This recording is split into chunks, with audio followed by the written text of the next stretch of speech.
Hello friends, मैं प्रदीप कुमार आपके अपने यूट्यूब चैनल पीकेपी पाठशाला में स्वागत है। आज हम लोग पर्यावरणीय अध्ययन पेपर 1 के बारे में अध्ययन करेंगे। जो इस पेपर से, इस टॉपिक से या पर्यावरण से टेट, सीटेट और सुपर टेट में हर बार कम से कम 30 क्वेश्चन पूछे जाते हैं। तो ये प्रीवियस ईयर वाले क्वेश्चन हैं जो बार बार किसी ना किसी एग्जाम में पूछे गए हैं। इसको हम लोग एक तरफ से ऑप्शन के माध्यम से देखते हैं। तो इसमें पहला क्वेश्चन है, सन 1853 में भारत की पहली यात्री ट्रेन चली थी। तो पहला ऑप्शन है मुंबई से ठाणे के बीच में, कोलकाता से अलीपुर के बीच में, कोलकाता से दमदम के बीच में, मुंबई से पुणे के बीच में। तो इसका जो है ए ऑप्शन सही हो जाएगा, मुंबई से ठाणे के बीच में। मुंबई का पहले नाम बम्बई था, जो कि अब मुंबई हो गया है। तो 1953 में पहली भारत की यात्री ट्रेन जो है मुंबई से ठाणे के बीच में चली थी। यह इनके बीच की दूरी केवल 34 किलोमीटर थी। कहने का मतलब ये है, जब पहली बार भारत की यात्री ट्रेन चलाई गई थी वो 34 किलोमीटर के लिए चलाई गई थी। एशिया का सबसे बड़ा पशु मेला आयोजित होता है। इसका ए ऑप्शन है सोनपुर, बी है पुष्कर, सी है नासिक में, डी है हरिद्वार में। एशिया का सबसे बड़ा पशु मेला जो है सोनपुर में आयोजित होता है, जो कि बिहार में स्थित है। यह हर वर्ष कार्तिक पूर्णिमा, जो कि नवंबर दिसंबर के आसपास होता है, इस समय ये मेला आयोजित होता है। यह विश्व में आयोजित किया जाने वाला एक ऐसा मेला है जहां पर हाथी बाजार जो है मुख्य आकर्षण का केंद्र होता है। राष्ट्रीय एकता परिषद की स्थापना हुई थी। तो इसका ऑप्शन है 1961, 1971, सी ऑप्शन है 1981, डी है 1951। राष्ट्रीय एकता परिषद की स्थापना जो है 1961 में हुई थी। यह जो है अनेकता में एकता के सिद्धांत पर केंद्रीय सरकार द्वारा दिल्ली में हुई राष्ट्रीय सभा के लिए निर्णय के साथ किया गया था। इसके अध्यक्ष के रूप में भारत के प्रधानमंत्री, केंद्रीय गृह मंत्री तथा राज्यों के मुख्यमंत्री, राजनीतिक दलों के 7 सदस्य तथा प्रधानमंत्री द्वारा मनोनीत 7 अन्य सदस्य शामिल थे। समता के अधिकार का उल्लेख संविधान के किन अनुच्छेदों में मिलता है? तो पहला ऑप्शन है अनुच्छेद 14 से 18, दूसरा ऑप्शन है अनुच्छेद 14 से 24, और अनुच्छेद 25 से 28, तीसरा ऑप्शन है अनुच्छेद 19 से 22। तो समता या समानता का अधिकार जो है अनुच्छेद 14 से 18 में मिलता है। अनुच्छेद 23 से 24 में जो है शोषण के विरुद्ध अधिकार की बात की गई है। अनुच्छेद जो है 23 से 24 में जो है शोषण के विरुद्ध अधिकार की बात की गई है, तथा अनुच्छेद 25 से 28 के बीच धार्मिक स्वतंत्रता की बात की गई है, तथा 19 से 22 के बीच में स्वतंत्रता के अधिकार की बात की गई है। किस देश में लचीला संविधान लागू है? लचीला संविधान यूनाइटेड किंगडम में लागू है।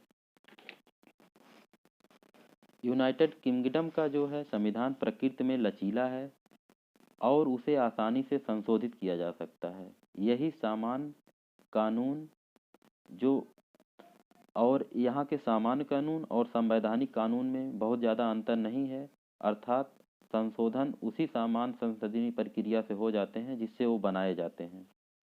जबकि भारत का जो है संविधान जो है कठोर और लचीला दोनों है। निम्नलिखित में से किस प्रदेश में रेंडियर जो है पाए जाते हैं? यह टुंड्रा प्रदेश में पाए जाते हैं। इस प्रदेश के निवासी जो है टुंड्रा प्रदेश के निवासी जो है रेंडियर के से जो है अपने परिवहन का यूज तथा माल ढोने का काम करते हैं। ठंड में बचने के लिए रेंडियर के खाल से जो है अपने वस्त्र को बनाते हैं, तथा इनसे ही इनके जो है मांस से अपना भोजन तथा इनके दूध से अपने जो है भोजन का उपयोग करते हैं। निम्नलिखित में कौन सा एक शीतोष्ण घास प्रदेश नहीं है? तो पहला ऑप्शन है पंपास, दूसरा है डाउन्स, तीसरा है प्रेयरीज, चौथा है पंपास। तो कंपास जो है शीतोष्ण घास प्रदेश नहीं है, बाकी जो है 3 शीतोष्ण घास प्रदेश हैं। डाउन्स जो है ऑस्ट्रेलिया में पाया जाता है, प्रेयरीज जो है उत्तरी अमेरिका में पाया जाता है, उत्तरी अमेरिका, और ये जो है ऑस्ट्रेलिया में पाया जाता है, तथा पंपास जो है अर्जेंटीना में पाए जाते हैं। जनसंख्या के आधार के अनुसार बृहत्तम महाद्वीप है, तो जनसंख्या के आधार पर जो है एशिया जो है बृहत्तम महाद्वीप है। पृथ्वी के कुल क्षेत्रफल का लगभग 1/3 जो है एशिया फैला हुआ है। यह जो है एशिया जो है पूर्वी गोलार्ध में स्थित है।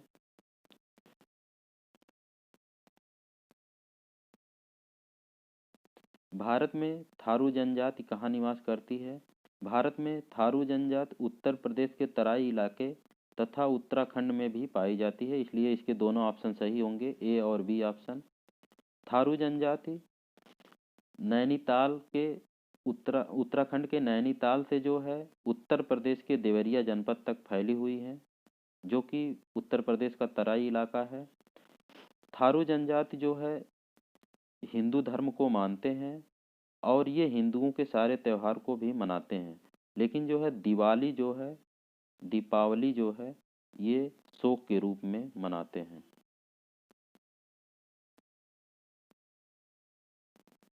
भिलाई इस्पात संयंत्र स्थित है। भिलाई इस्पात संयंत्र जो है छत्तीसगढ़ में स्थित है। यह जो है मुख्य रूप से जो है रेलवे के जो है सामान को जो है उत्पादन करता है। यह भारत का जो है पहला इस्पात संयंत्र है। इसे जो है सोवियत संघ की सहायता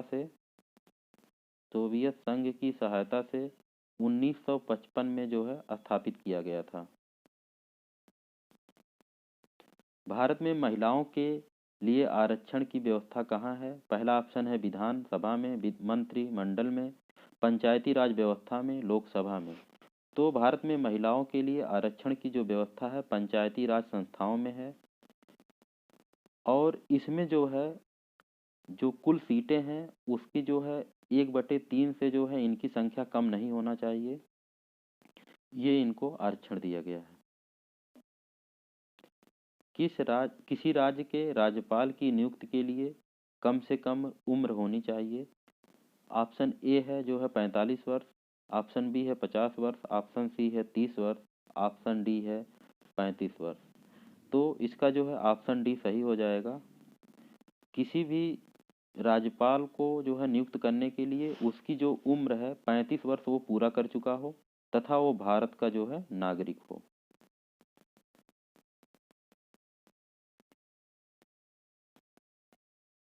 अनुच्छेद 356 का प्रथम प्रयोग कब और कहाँ हुआ था?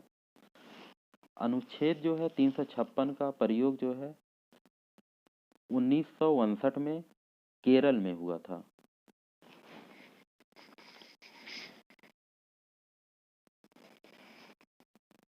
नगर निगम द्वारा कौन सा कर लगाया जा सकता है? नगर निगम द्वारा पहला ऑप्शन है इसमें जो है गृह कर, चुंगी कर, उपयुक्त सभी या मनोरंजन कर। तो नगर निगम द्वारा गृह कर, चुंगी कर, मनोरंजन कर सारे कर लगाया जा सकते हैं जो इस तीनों ऑप्शन में है, तो इसके लिए उपयुक्त सभी ऑप्शन सी जो है सही हो जाएगा। संसार का सर्वाधिक समस्याकारी जलीय खरपतवार जिसे बंगाल का आतंक भी कहते हैं वह है जलकुंभी, जो है बंगाल में आतंक के रूप में जाना जाता है। यह पानी में तैरने वाला एक समस्याकारी तथा तेजी से फैलने वाला जलीय खरपतवार है। यह जो है पानी में उपस्थित ऑक्सीजन को जो है तेजी से जो है खींच लेता है, जिसके फलस्वरूप यहाँ जो मछलियाँ जल में पाई जाती हैं वो मर जाती हैं। जलकुंभी सबसे पहले भारत में बंगाल में अपने खूबसूरत फलों और पत्तियों के कारण लाया गया था। भारत में इसे बंगाल का आतंक भी कहा जाता है।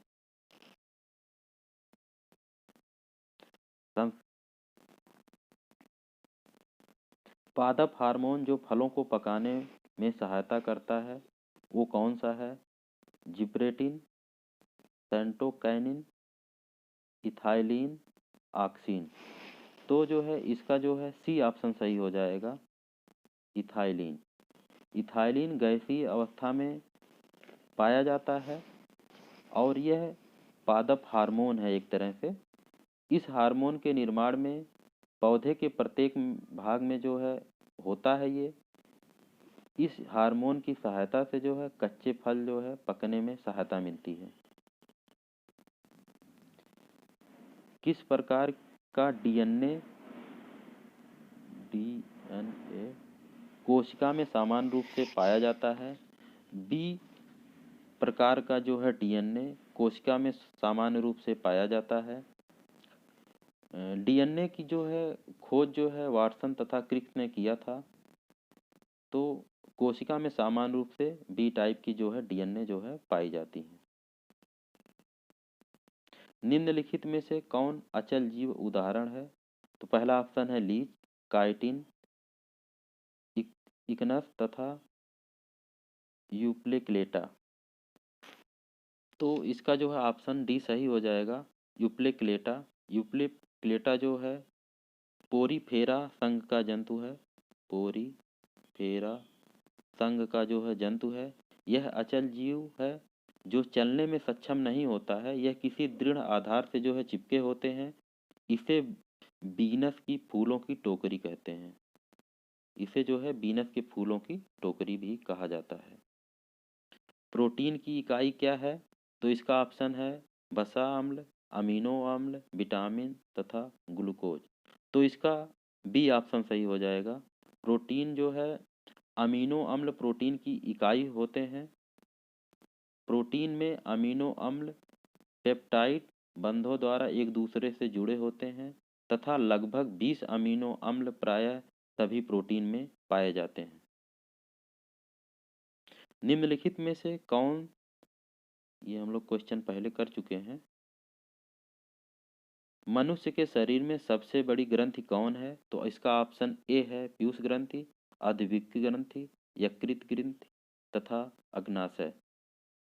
तो मनुष्य के जो है शरीर में सबसे बड़ी ग्रंथि के रूप में यकृत को जाना जाता है। यकृत मानव शरीर की सबसे बड़ी ग्रंथि है। यकृत कोशिकाओं से पित्त का स्राव होता है जो यकृत नलिका से होते हुए एक पतली पेशीय थैली में जो है सांद्रित या इकट्ठा हो जाता है या जमा हो जाता है और यहाँ पर जो है विटामिन ए का भी संश्लेषण हो जाता है। उत्तर प्रदेश की राज्य पक्षी क्या है?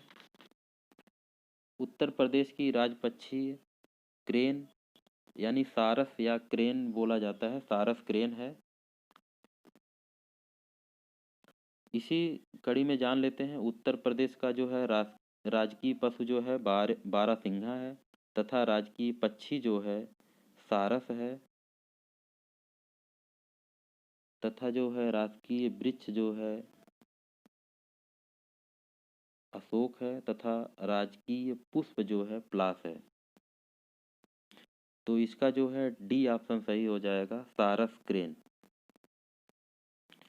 पूर्वा किस अधिवास में शामिल है? तो पहला ऑप्शन है ग्रामीण, दूसरा है रेखीय, सी ऑप्शन है नागरीय, डी है उपखंडित। पूर्वा जो है ग्रामीण अधिवास में शामिल है। इसके अलावा ग्राम फार्म स्टेट भी ग्रामीण अधिवास के अंतर्गत आते हैं। पूर्वा अधिवास गांव की छोटी इकाई होती है। ये अधिवास सामान्यतः पश्चिम बंगाल, पूर्वी उत्तर प्रदेश तथा मध्य प्रदेश के तटीय मैदानों में पाए जाते हैं।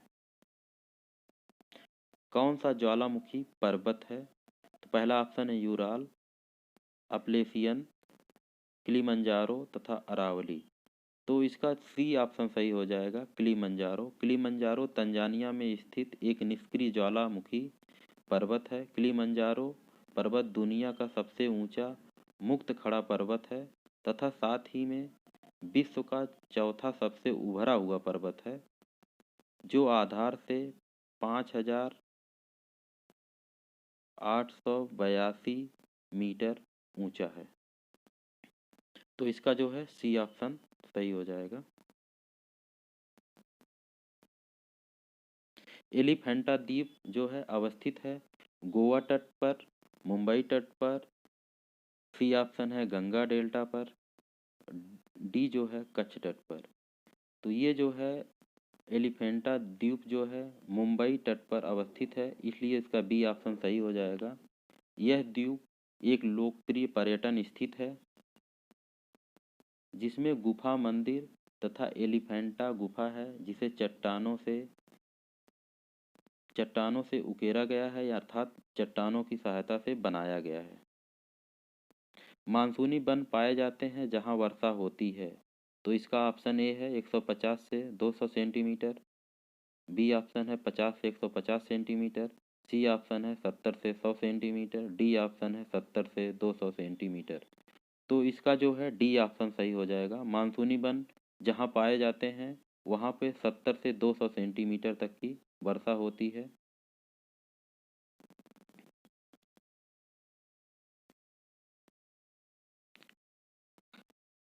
कार्बी एंगलोंग पठार विस्तार है। तो इसका ऑप्शन है हिमालय का, तिब्बत का, सान पठार का, प्रायद्वीपीय पठार का। तो इसका जो है डी ऑप्शन सही हो जाएगा, प्रायद्वीपीय पठार का। कार्बी एंगलोंग पठार जो है भारत के उत्तरी राज्य में प्रायद्वीपीय पठार का विस्तार है। यह क्षेत्र जून से सितंबर के दौरान दक्षिण पश्चिम ग्रीष्म मानसून जो है अधिकतम वर्षा प्राप्त कराता है। पठार की औसत ऊंचाई जो है 300 से 400 मीटर है। दोस्तों, अगर ये वीडियो आपको पसंद आई हो तो प्लीज़ लाइक एंड सब्सक्राइब करें, कमेंट करें। इसी तरह जो है टेट, सी टेट और सुपर टेट की आगे से वीडियो पाने के लिए प्लीज़ हमारे चैनल को सब्सक्राइब करें, लाइक करें, कमेंट करें। धन्यवाद।